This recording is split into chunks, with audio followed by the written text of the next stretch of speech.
Într-o dimineață caldă și strălucitoare de mai, Alice stătea la soare întinsă pe iarbă. Sora ei citea și din această pricină uitase cu desăvârșire de joacă.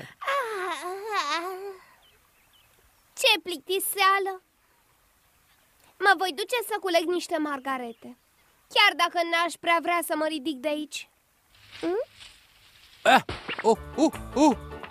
Un iepure îmbrăcat? Dumnezeule, am întârziat! Ce iepure ciudat! Așteptați-mă! Vă rog, așteptați-mă! Nu pot! Sunt în întârziere! Așteptați-mă, domnule iepure, vă rog, opriți-vă! Nu pot!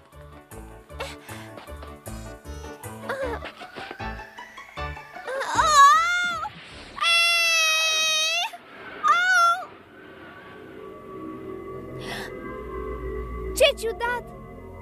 Dar prăpastia asta n-are sfârșit. E uriașă. Poate ajunge chiar până în centrul pământului. Doamne, cât am întârziat! Ia te uită!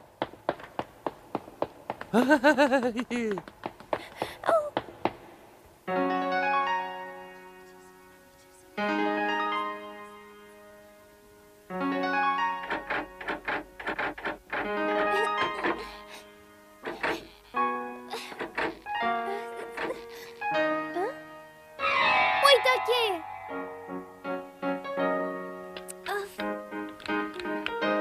Uf, nu e bună de nimic! Nu deschide nicio ușă. Dar acolo ce e?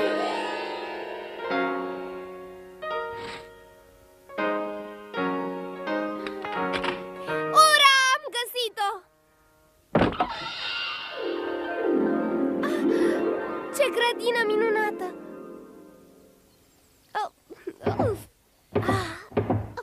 Ușița asta e mult prea mică pentru mine. Ce aș putea să fac? Nu o să reușesc niciodată să trec pe aici. Ar trebui să ajung cât un iepuraș ca să pot ajunge în grădină. Să vedem ce aș putea face. Trebuie să existe un mod prin care să pot trece de ușița asta și îl voi găsi cu orice preț.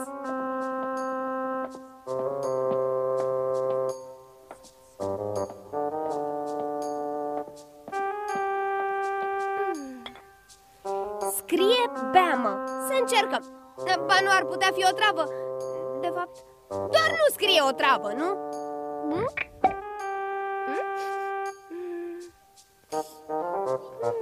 Dar dreptul delicios. Cine știe ce e? Are gust de cireșe și parcă și de ananas și miroase a ciocolată. Oricum e foarte bun.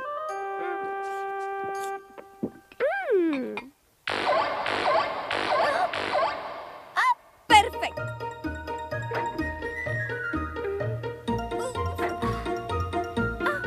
Am uitat cheia pe masă.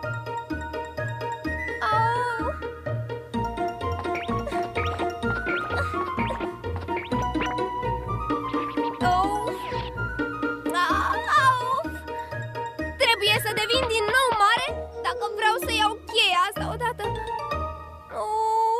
Cum iau cheia?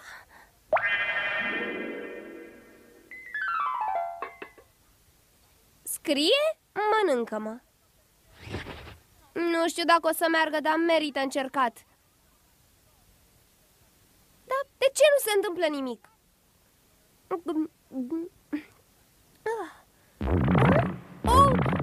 Ce mari mi s-au făcut picioarele! Ajutor! Aoleu, cresc din ce în ce mai mult. Și nu numai picioarele. Sărăcuța de mine! Înainte eram prea mică, acum sunt prea mare.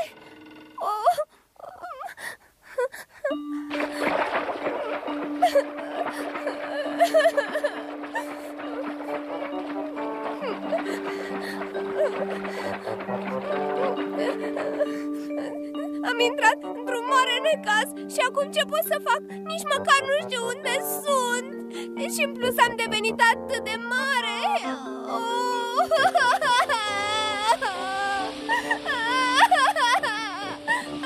Doamne, sunt în întârziere! Săracul de mine, am întârziat! Domnule iepure, opriți-vă! Ce? Un monstru! Nu fugiți, domnule iepure, așteptați-mă!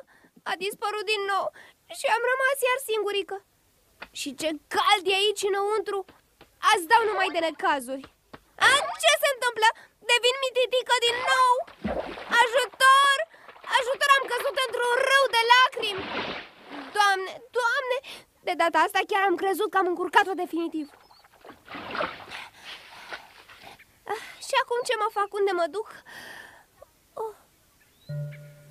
Alice își continuă călătoria mergând printr-un tufiș plin de flori colorate și plante uriașe.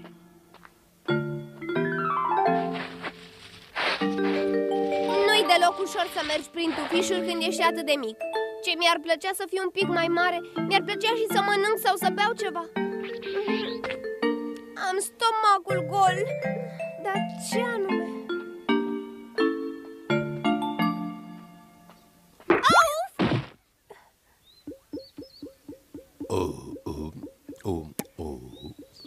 Bună ziua, domnișoară, cine sunteți? Eu?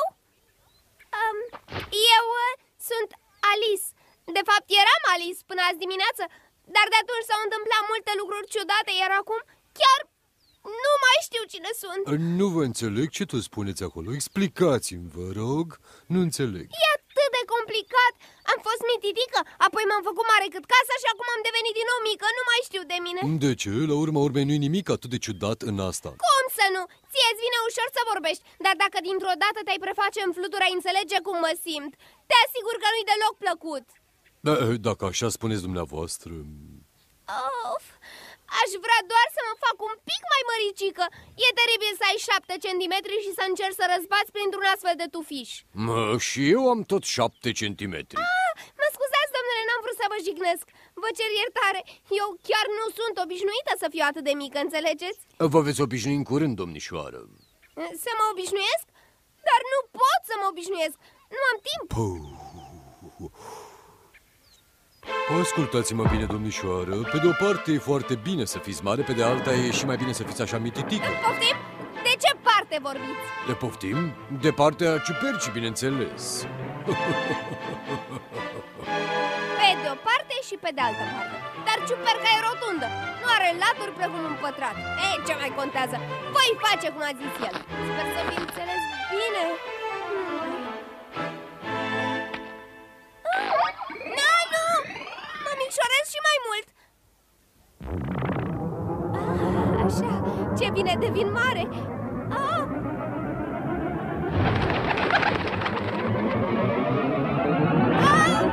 Nu, acum am devenit prea mare. Vreau să mă întorc la normal. Alice continuă să mănânce din bucățile de ciupercă pe care le ținea bine în ambele mâini. Și, după mai multe încercări, reuși să ajungă la înălțimea ei obișnuită. În sfârșit sunt așa cum voiam. Mi-era teamă că nu voi mai fi niciodată ca înainte. Fetița mergea prin pădure fără o țintă anume, până când văzu... O căsuță! Dar nu pot să intru așa. Sunt prea mare. Așa e tocmai bine. E cineva înăuntru? Răspundeți! Îmi dați voie?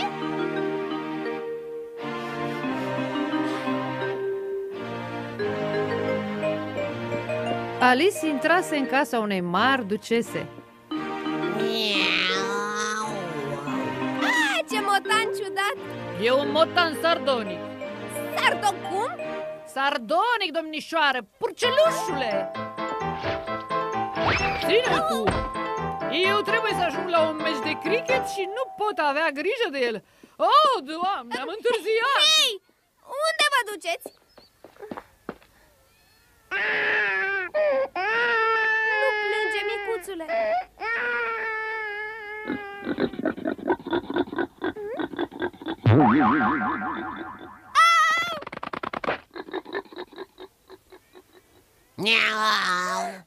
Tu erai! M-ai putea ajuta să mă întorc acasă? Depinde pe unde vrei să o iei. Frumos răspuns. Dar de unde să știu dacă nu cunosc acest loc? Uite, pe acolo locuiește pălărierul nebun, un tip foarte straniu, iar pe acolo iepurele de câmp. Poți să le faci o vizită dacă vrei, dar ai grijă, sunt doi tipi cel puțin originali, simpatici chiar. Oh, nu! A dispărut! Și acum încotro o iau. M-am hotărât. Îl voi vizita pe iepurele de câmp. Iată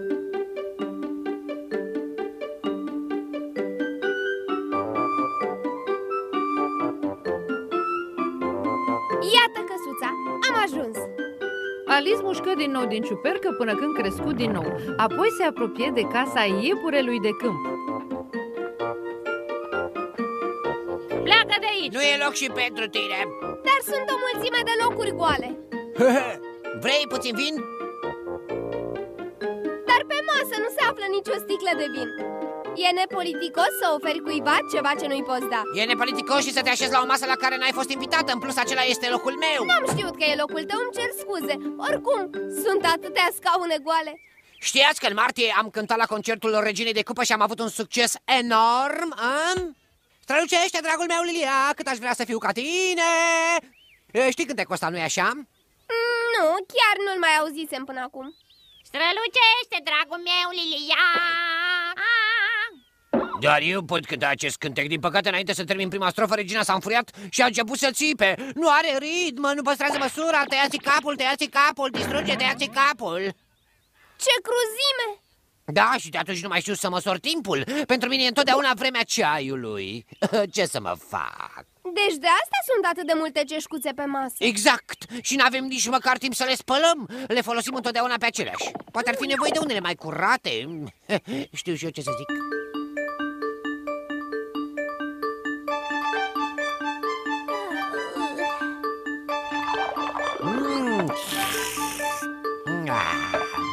Să schimbăm locurile. Cei trei prieteni își continuară strania ceremonie pentru încă mult timp. Ne schimbăm. M-am săturat, nu mai vreau.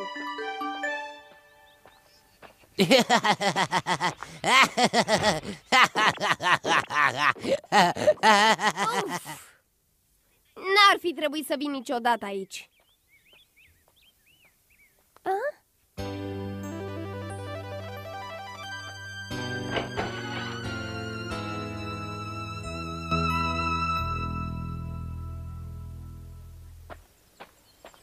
Îmi cer scuze, aș putea să știu de ce pictați trandafirii? Pentru regină, ea ne-a poruncit să plantăm trandafiri roșii, însă din greșeală am plantat trandafiri albi. Dacă și-ar da seama, ne-ar tăia capetele pe loc. Ce o să facem? Ne omoară. V-ar tăia capetele? Sosește majestatea sa, Regina! E iepurele alb!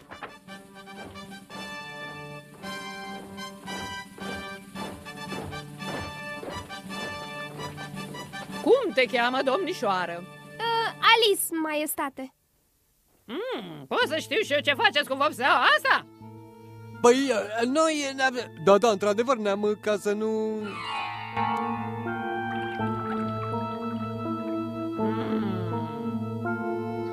Am înțeles. Da. Ați refuzat să ascultați un ordin, vă voi tăia capetele. Da, nu, ajutare, nu vrem să murim, nu vrem. Ei tu, știi să joci cricket? Da. Vino atunci cu mine. Și astfel Alice plecă împreună cu Regina să joace cricket.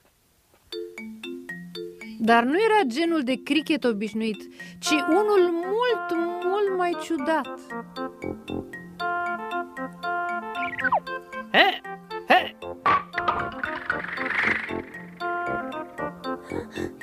Hei, tu ce mai aștepți?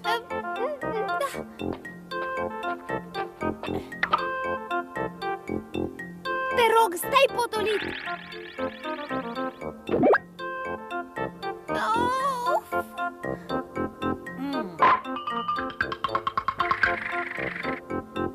Tăiați capul! O, nu aveți milă! Tăiați-le capetele și celor doi! Nu vreau să mor, vă implor, nu vrem, vă implor! Nu face decât să repete același ordin. În curând nu o să mai rămână nimeni pe aici. Iată-l din nou pe motanul sardonic. Cum îți mai merge? Nu prea bine. Aici nimeni nu joacă cinstit. Iar eu nu mai știu ce să fac. Ei, și cum ți se pare, Regina? Nu îmi place deloc. Nu vrea decât să câștige cu orice preț. Desigur, nimeni n-ar putea să o învingă. E foarte bună la jocul ăsta. Cu cine vorbești, fetiță? Cu un prieten, motanul sardonic. Judecând după aspectul său, nu-mi place deloc, dar dacă insistă, poate să-mi sărute mâna. Aș prefera să nu. Poftim, ce impertinent! Tăiați-i capul! Nu putem, regină, nu putem. E prea sus, n-avem cum. N-are decât cap. Ce să-i tăiem? Are de să-i tăiați capul! Mai repede! Îl putem tăia! Ai cunoscut-o pe broasca țestoasă? Nu, n-am avut încă plăcerea, maestate. Bine, atunci vină imediat cu mine! Execuțiile au fost anulate, sunteți salvați.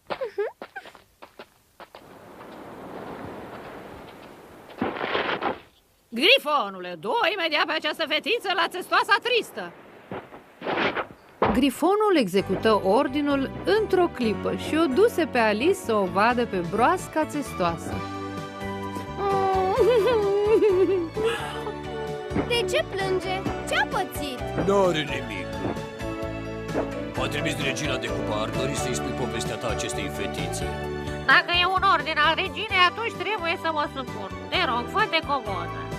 Acum mult timp eram o țestoasă ca oricare alta. Însă povestea țestoasă era atât de plictisitoare și monotonă încât Alice se plictisea de moarte.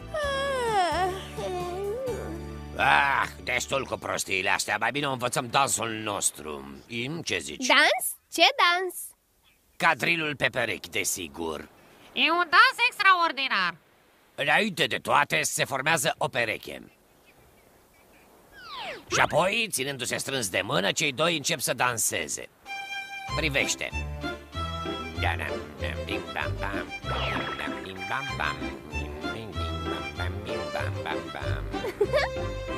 Începe procesul! Să mergem! Pot să știu ce-i cu procesul ăsta? Taci și vei vedea.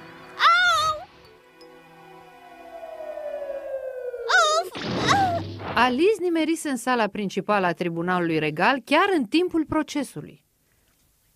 Acela pare a fi judecat, săracul. Oare ce-o fi făcut?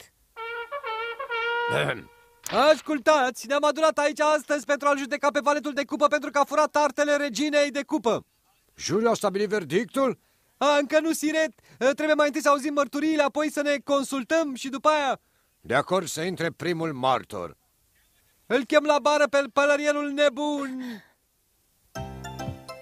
Vă rog să mă iertați, maestate, nu-mi terminasem ceaiul, așa că l-am luat cu mine, știți? Să-l beau aici. Și pălărierul și ducesa depuseră pe rând mărturie, însă nu fură de mare ajutor. Să auzim ce aveți de spus, ducesă.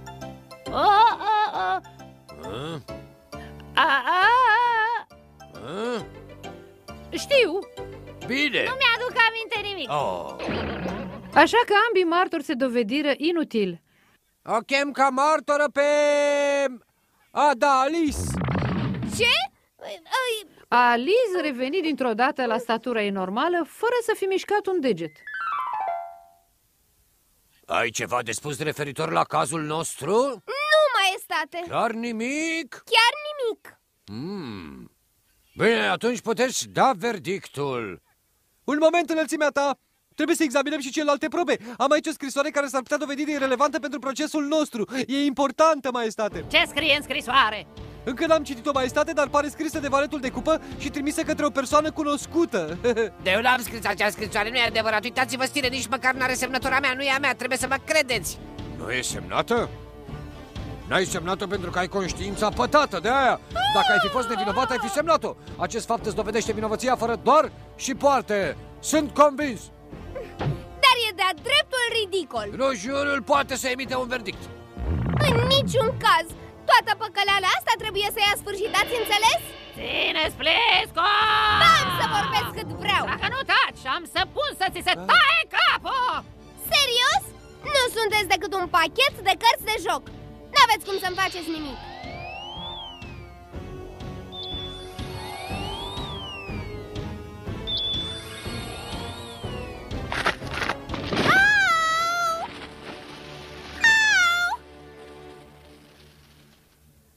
Alice! Alice! Trezește-te, e târziu! Ce? A fost un vis? Ai dormit toată după amiaza. Am avut cel mai ciudat vis. Cum adică? Visul fetiței nu era decât dovada imaginației și curiozității copilăriei. Un vis pe care nu-l va uita niciodată, pentru că astfel de lucruri nu se petrec decât în țara minunilor.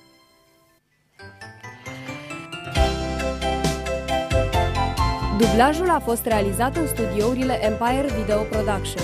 Au dublat în limba română Magda Catone, Carmen Palcu și Marius Săvescu.